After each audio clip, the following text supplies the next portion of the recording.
Hi friends, આપણે અભ્યાસ કરી રહ્યા છીએ પ્રકરણ 15 આલેખનો પરિચય. એમાં આપણે આના પહેલાના લેક્ચરમાં સ્વાધ્યાય 15.1 નો પહેલો અને બીજો ક્વેશ્ચન જોયો. અત્યારે આપણે ચોથો પ્રશ્ન અને પાંચમો પ્રશ્ન જોઈશું. ચોથા પ્રશ્નની રકમ વાંચીએ પહેલા.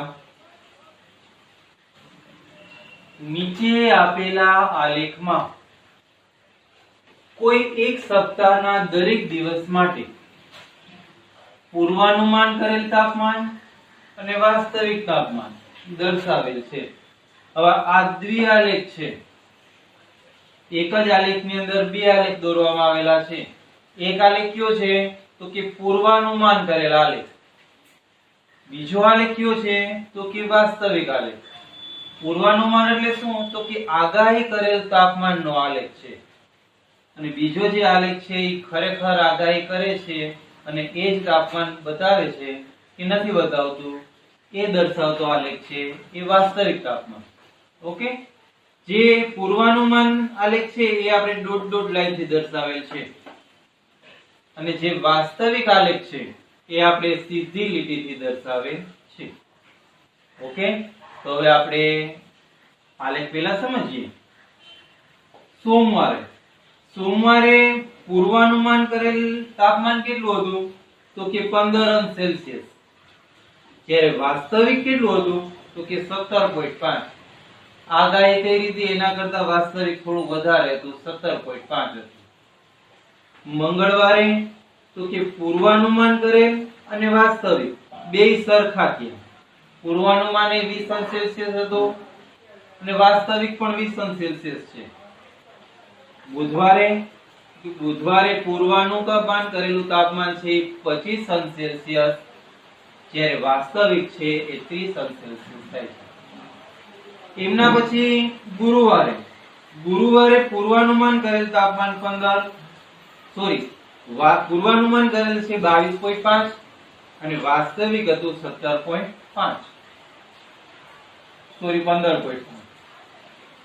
જ્યારે શુક્રવારે પૂર્વાનુમાન અને વાસ્તવિક બે તાપમાન સરખા થાય છે. શનિવારે પૂર્વાનુમાન કરેલ તાપમાન છે 30 સેલ્સિયસ છે, જ્યારે વાસ્તવિક છે એ 22.5 થાય છે.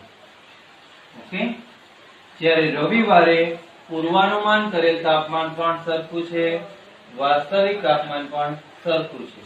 ઓકે, તો આ આલેખ ઉપરથી આપણે પ્રશ્નના જવાબ છે લખવાના છે.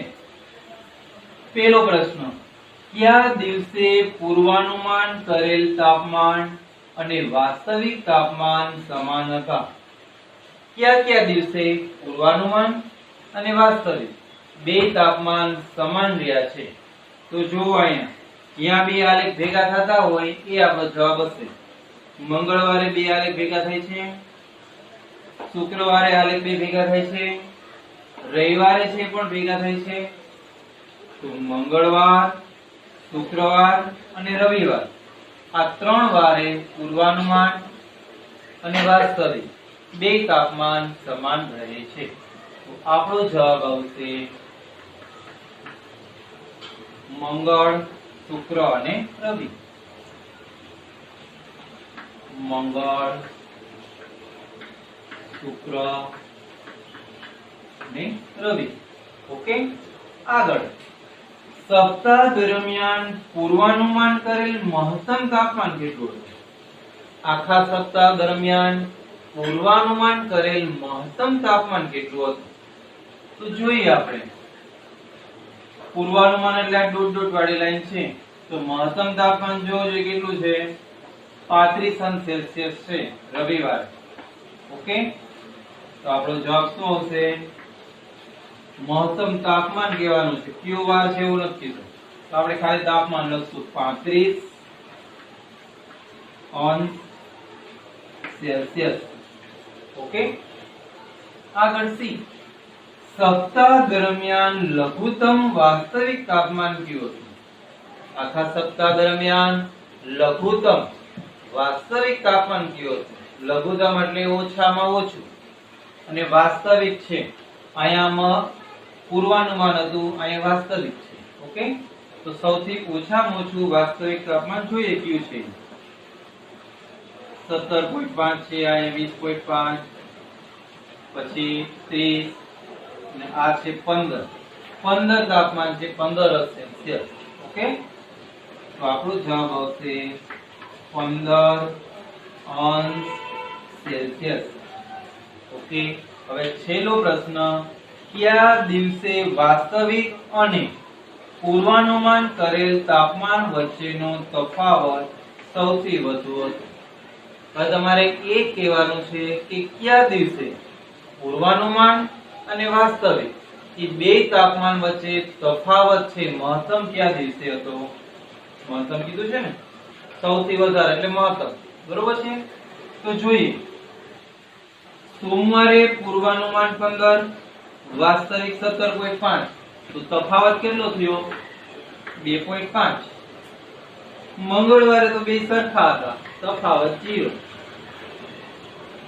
બુધવારે તો કે બુધવારે પૂર્વાનુમાન છે 25, વાસ્તવિક છે 30, એટલે 5 તફાવત રહ્યો.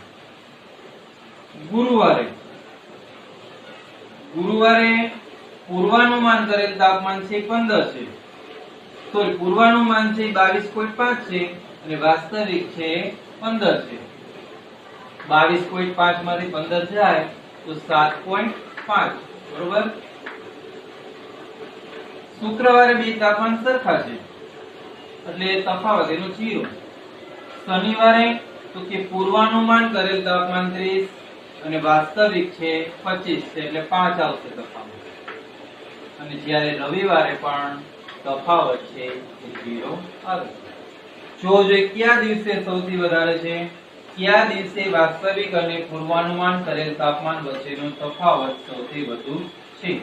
ઓકે, કયા દિવસે છે જોઈએ. સોમવારે 2.5, મંગળવારે 0, બુધવારે 5, ગુરુવારે 7.5, શુક્રવારે 0, શનિવારે 5, રવિવારે 0. તો આ ગુરુવારે મહત્તમ તાપમાન છે, ગુરુવારે મહત્તમ તફાવત આવે છે. તો આપણો જવાબ શું આવશે? અહીંયા લખી નાખીએ છીએ, બરોબર? ગુરુવાર કાઉન્ટમાં જે તફાવત છે એ લખી નાખીએ 7.5 અંશ. ઓકે, તો અહીંયા આપણો આ ચોથો પ્રશ્ન પૂરો થયો. હવે આપણે પાંચમો પ્રશ્ન લઈએ. હવે મિત્રો, પાંચમા પ્રશ્નની અંદર તમારે આલેખ છે આપેલો નથી, આલેખ દોરવાનો છે. ઓકે, કયો આલેખ દોરવાનો છે? રેખિક આલેખ દોરવાનો છે. જે આપણે આગળ રેખિક આલેખ દોરીને તૈયાર આપેલા હતા એમના જેવો આલેખ હવે આપણે દોરવાનો છે. એકદમ સરળ છે. સ્તંભાલેખ, લંબાલેખ એમના કરતા સરળ આલેખ. જોઈએ, આપણે અહીંયા એક અક્ષ ઉપર શું દર્શાવેલું છે? વર્ષ 2003, 2004, 2005, 2006. y અક્ષ ઉપર શું દર્શાવેલું છે? દિવસોની સંખ્યા. ઓકે, હવે જો વર્ષ 2003 માં દિવસોની સંખ્યા કેટલી છે? 8. એટલે રકમ વાંચી લઈએ. જુદા જુદા વર્ષોમાં કોઈ પર્વતીય શહેરમાં કેટલા દિવસો માટે હિમવર્ષા થયેલ તે અત્રે દર્શાવેલ છે. 2003 માં કેટલા દિવસો માટે હિમવર્ષા થઈ હતી? 8. 2004 માં 10 દિવસ હિમવર્ષા થઈ. 2005 માં 5 દિવસ. 2006 માં 12 દિવસ હિમવર્ષા થયેલી છે. તો આપણે સૌથી પહેલા 2003 માં 8 દિવસ હિમવર્ષા થયેલી છે એનો આલેખ રચના કરીએ. 2003 માં 8. ઓકે, 2003 નું વર્ષ લેવાનું, સ્કેલ રાખીએ એટલે આપણો સીધો જ આલેખ થાય. તમારી પાસે તો આંકડા પાડેલો જ હશે 2, 4, 6 અને 8. ઓકે, તો 8 જ્યાં આવે ત્યાં તમારે ટપકું કરવાનું. તમારે આ પ્રમાણેની ચોકડી બનશે. ચોકડી જ્યાં બનતી હોય ત્યાં તમારે આ રીતના ટપકું કરવાનું. ટપકું કરી અને માથે સર્કલ. ઓકે, ચોકડી પડે ત્યાં જ આ પ્રમાણે ટપકું થવું જોઈએ. ટપકું કરી અને માથે સર્કલ. 2004 માં કેટલા છે? 10. 2004 માં આપણે 10 પાસે કરીએ.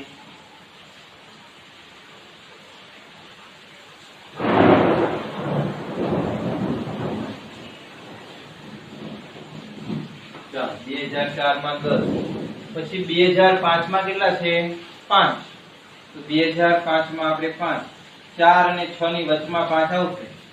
ઓકે,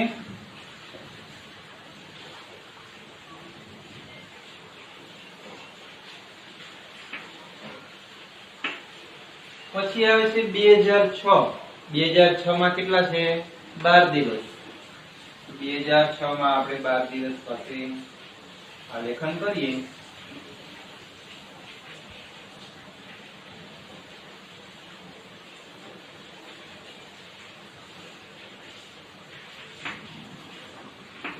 બરોબર, આ પ્રમાણે બિંદુઓ છે એ આલેખન કરી દેવાનું. બિંદુઓનું આલેખન થઈ જાય પછી પેલા બિંદુ સાથે બીજું, બીજા સાથે ત્રીજું, ત્રીજા સાથે ચોથું બિંદુ જોડી દેવાનું. ચાલો, પેલા સાથે બીજું બિંદુ જોડી દો, બીજા સાથે ત્રીજું બિંદુ જોડી દો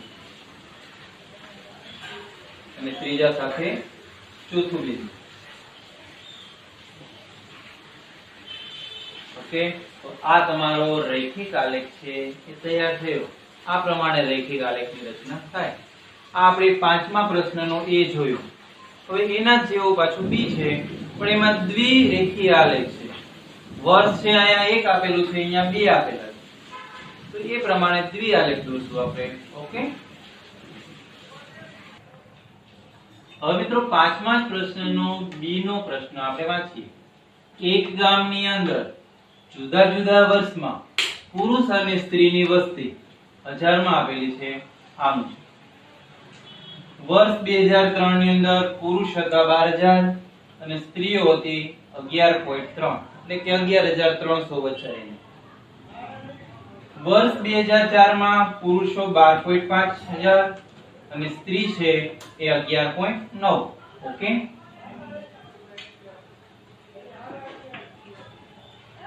બે 2005 માં પુરુષ અને સ્ત્રીઓ બેયની સંખ્યા સરખી હતી 13000. વર્ષ 2006 માં પુરુષો 13.2000 અને સ્ત્રી છે 13.6000. વર્ષ 2007 માં પુરુષો 13.5 અને સ્ત્રીઓ છે 12.8000. ઓકે, હવે આનો આપણે રૈખિક આલેખ દોરવાનો છે. તો આપણે સૌથી પહેલા પુરુષનો આલેખ દોરશું, પછી સ્ત્રીઓ. ઓકે, તો પુરુષોમાં વર્ષ 2003 માં 12000. વર્ષ 2003 માં કેટલા છે 12000.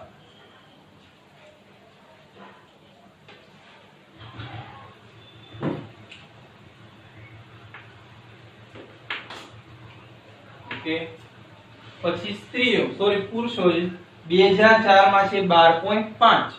12.5 એટલે 12 અને 13 ની વચ્ચે આવશે.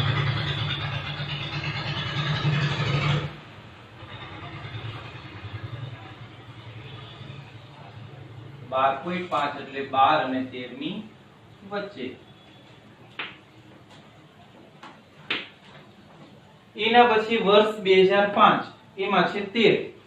ઓકે, તો વર્ષ 2005 માં આપણે 13 પાસે આલેખન કરશું.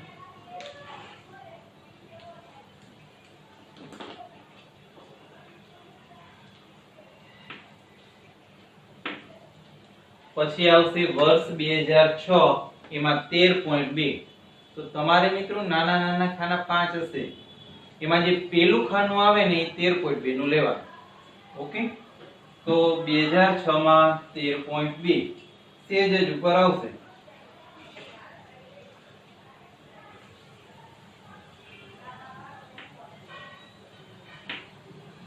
આલેખ જોતા તમને ખ્યાલ આવે કે ભાઈ પુરુષોની સંખ્યામાં હંમેશા વધારો જ થયો છે. જો 12 પછી 12.5 13 13.2 13.5 પુરુષોની સંખ્યામાં હંમેશા વધારો થતો આવે.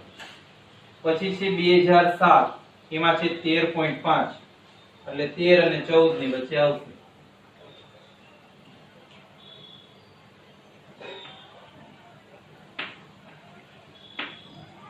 ઓકે, તો પુરુષનો આલેખ છે આપણો કમ્પ્લીટ થાય છે. હવે પુરુષનો આલેખ પેલા આપણે દોરી લઈએ. એકબીજા બિંદુઓ સાથે જોડી દો. પેલા બિંદુ સાથે બીજું બિંદુ, બીજા સાથે ત્રીજું, ત્રીજા સાથે ચોથું, ચોથા સાથે પાંચમું. ઓકે, હવે આપણે સ્ત્રીનો આલેખ દોરીએ. સ્ત્રી છે એ 2003 માં કેટલા છે? 11.3. એટલે 11 અને 12 ની વચ્ચે આવશે. 11.3 એટલે 11 ઉપર બીજું ખાનું લેવાનું તમારે.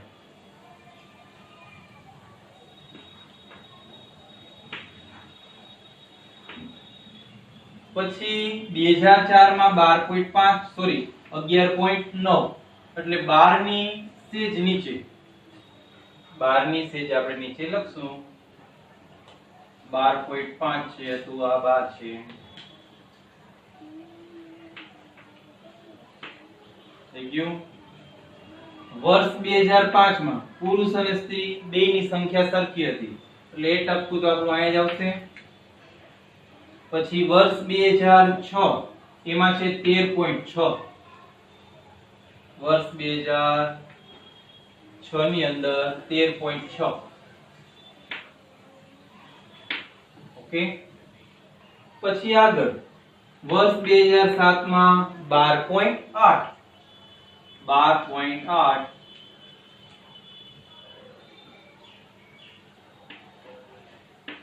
તો આ સ્ત્રીનો આલેખ આપણો અહીંયા પૂરો થઈ ગયો. આલેખન થઈ ગયું. હવે એક બીજા બિંદુ સાથે જોડી દઈએ. હવે બે મિત્રો આપણે બે આલેખ અલગ પાડવા હોય તો કઈ રીતના કરવાનું? બે આપણે સીધી રેખાથી અંકિત કરીએ તો ખબર ન પડે કયો પુરુષનો છે કયો સ્ત્રીનો છે.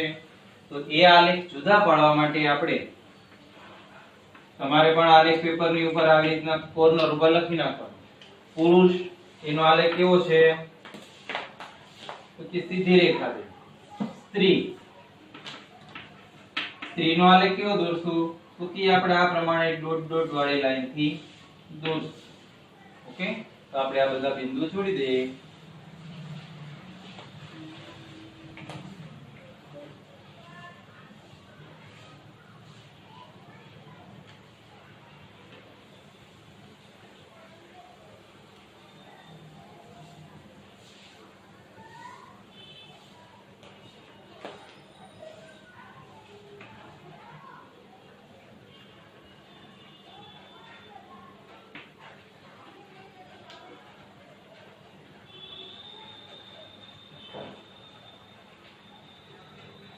બરોબર છે. તો આ આપણો બી નો આલેખ છે કમ્પ્લીટ થાય છે. તમારામાં બધું એકબીજા મિક્સ થઈ જતા હશે. મિક્સ તો નહીં પણ થોડું થોડું અંતર છે. બરોબર છે. એટલે ચોખ્ખાઈ રાખશો તો વાંધો નહીં આવે. હવે અહીંયા આપણો આ પાંચમો પ્રશ્ન છે એ કમ્પ્લીટ થાય છે. હવે પછીના લેક્ચરમાં આપણે કયો દાખલો બાકી રાખ્યો છે? તો કે એક ત્રીજો નથી કરાવેલો એ કરશું અને એક છઠ્ઠો. ઓકે.